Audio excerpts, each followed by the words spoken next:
భారతీయులు ఎంతగానో ఇష్టపడే దీపాల పండుగకు అంతర్జాతీయంగా అరుదైన గౌరవం దక్కింది.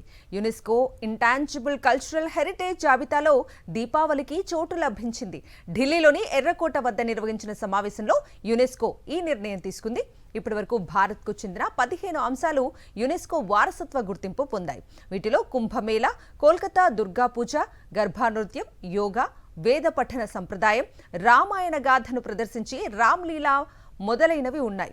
వీటిని రక్షించుకోవాల్సి ఉందని యునెస్కో ప్రతినిధులు పేర్కొన్నారు. యునెస్కో 20వ సదస్సు ఢిల్లీలోని రెడ్ ఫోర్ట్లో జరుగుతోంది.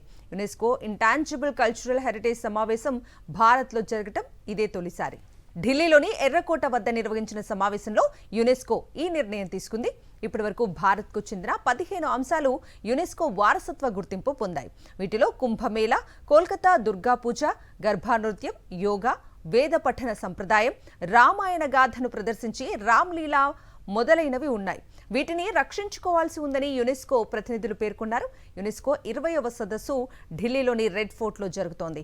యునెస్కో ఇంటాంజిబుల్ కల్చరల్ హెరిటేజ్ సమావేశం భారత్లో జరగటం ఇదే తొలిసారి.